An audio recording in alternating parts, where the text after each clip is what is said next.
Alors, tout d'abord, bonjour à tous. Je suis Blandine Le Foll et je travaille au sein de No Brands en tant qu'experte manoprotéines.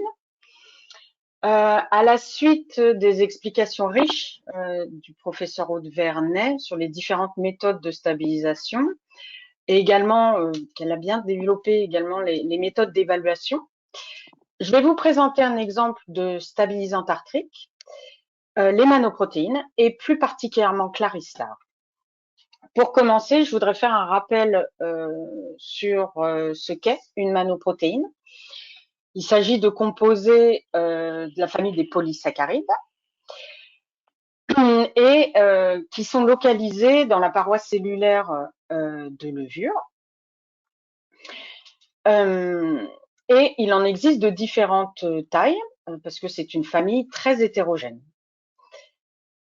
Les manoprotéines portent bien leur nom parce qu'elles sont composées de deux parties, on peut dire. Une partie sucre, mannose, et une partie protéique, peptidique.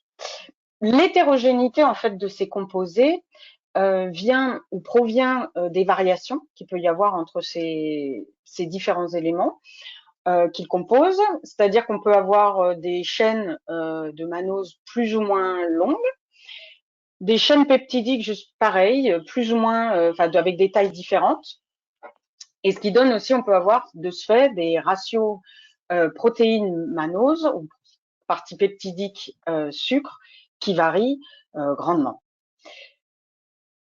De ce fait, en fait, les manoprotéines, enfin, c'est pas de ce fait, mais les manoprotéines peuvent être produites industriellement et ajoutées au vin, directement au vin. Alors, le procédé de fabrication, en fait, on part d'une crème de levure. Au lieu d'aller vers justement de la levure sèche active en fermentation, on va extraire les éléments en rompant la cellule, donc par autolyse. Et ensuite, on va effectuer différentes filtrations en série pour récupérer la fraction qui nous intéresse.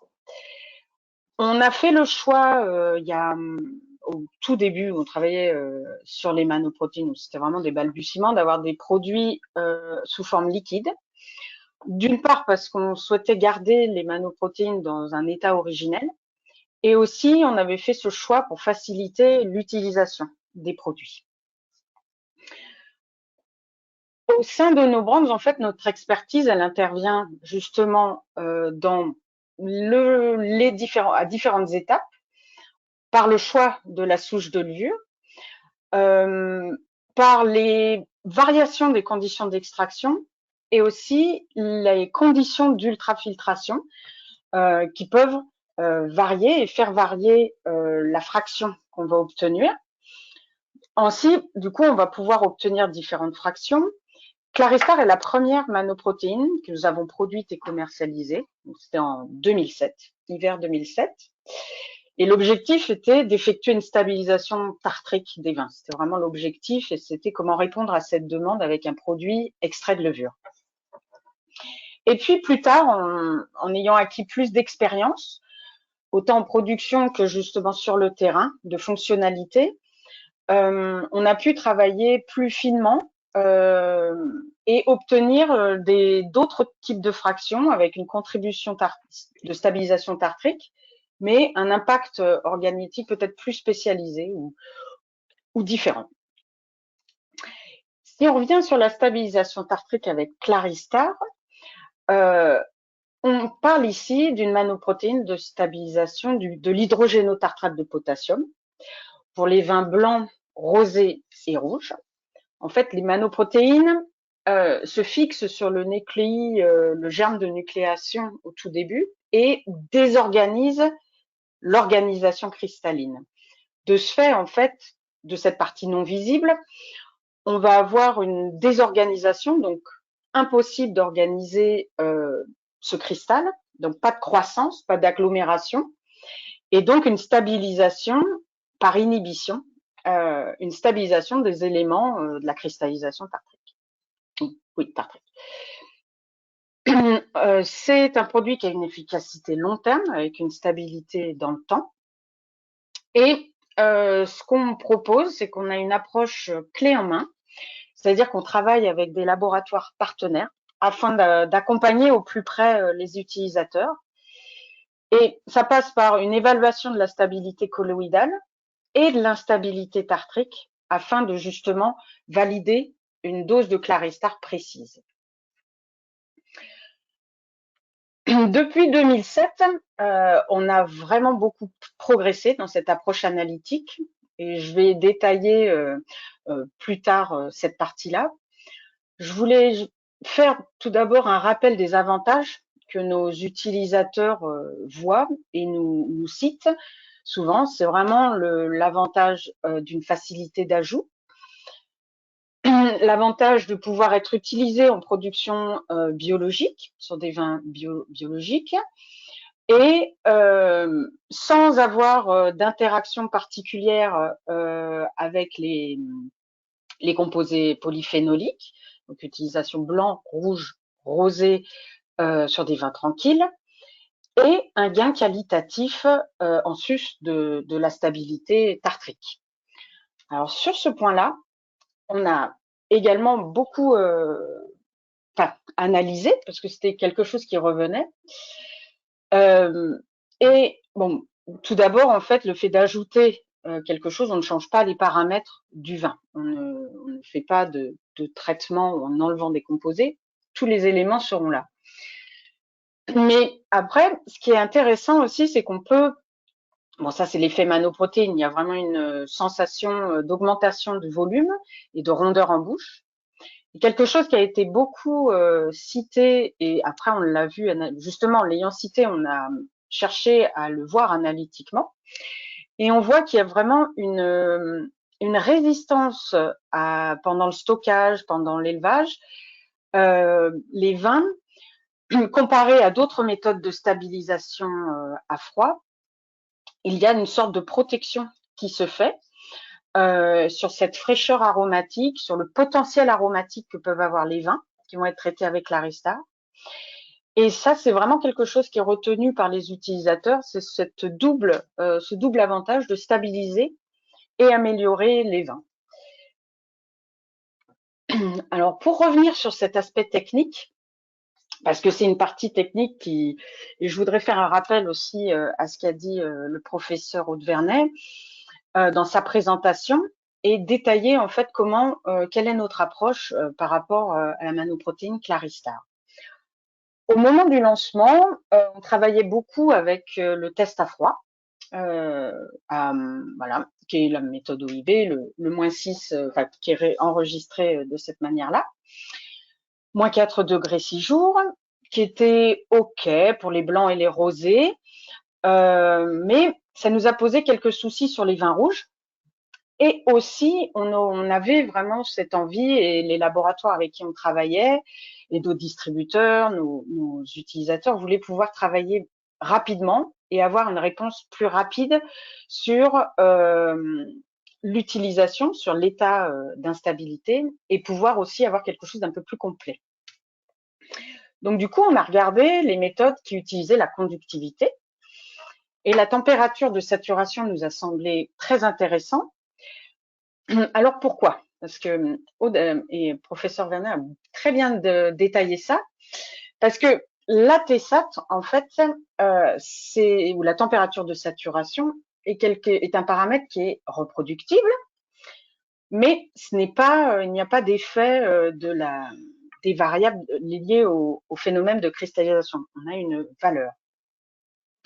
Le fait est que les changements colloïdaux n'influencent pas en fait cette température de saturation. C'est pour ça que avant ou après ajout de Claristar, la valeur reste la même. Alors, on a regardé sur la valeur de chute de conductivité ou de différence de conductivité, mais à elle seule, en fait, cette donnée-là ne fournit pas d'indication sur la nature colloïdale du vin. Et c'est tout l'objet d'une stabilisation avec une manoprotéine. On travaille sur la stabilité colloïdale du vin. Et particulièrement sur les vins rouges, ça c'est quelque chose qui est noté, il y a quand même une surestimation du niveau d'instabilité des vins. Mais ce delta de conductivité, ça a montré ses preuves, ça a fait ses preuves, pardon, sur certains inhibiteurs.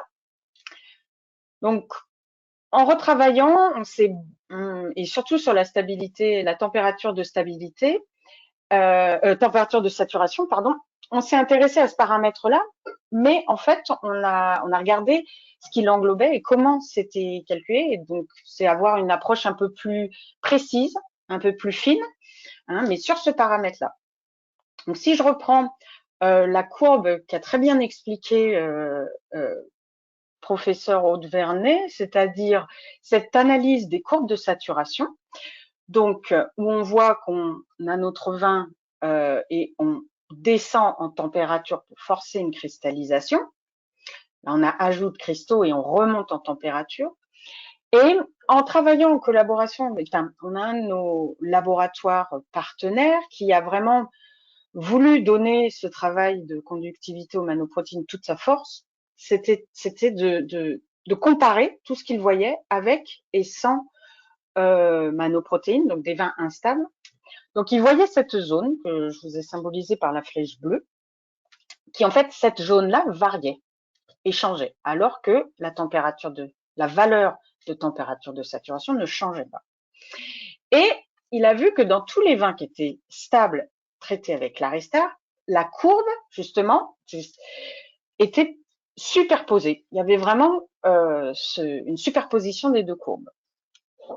Donc, en travaillant sur l'analyse des courbes de saturation, en travaillant donc avec ce partenaire Enolab et en travaillant aussi, en partenariat aussi avec les fournisseurs du matériel CheckStab, donc Delta Aquae, on a pu mettre en évidence ce qu'on a appelé un indice de supersaturation stable, c'est-à-dire que c'est basé sur la température de saturation et non la chute de conductivité, la différence de conductivité.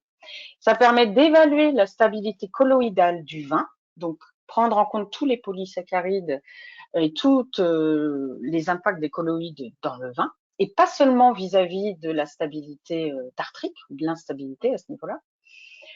Ça nous a permis justement d'établir un dosage, et ça permet d'établir un dosage précis de Clarista, et surtout de donner et de pouvoir mesurer l'efficacité du traitement. Donc ça, ce qui est important, puisque comme on travaille avec des laboratoires qui nous aident à faire des recommandations et qui, eux, vont être l'interface avec les utilisateurs, il fallait qu'il puisse y avoir ce contrôle.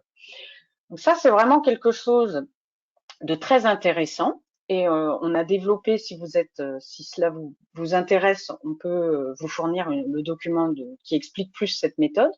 Je vous remets les deux courbes où en fait on voit bien la différence.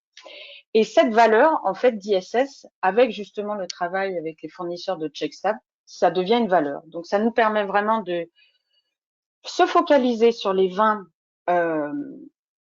qui peuvent être traités avec les manoprotéines. Donc ça permet d'éliminer les vins qui seraient trop instables, où là on va orienter vers d'autres techniques et de se focaliser sur vraiment cette stabilité obtenue avec l'Aristar et pouvoir ajuster la dose et la vérifier et vérifier son efficacité. Donc voilà. Et je vous remercie de votre attention. C'était un exemple justement d'utilisation de manoprotéines en stabilisation tartrique et tout le process lié à la technique analytique.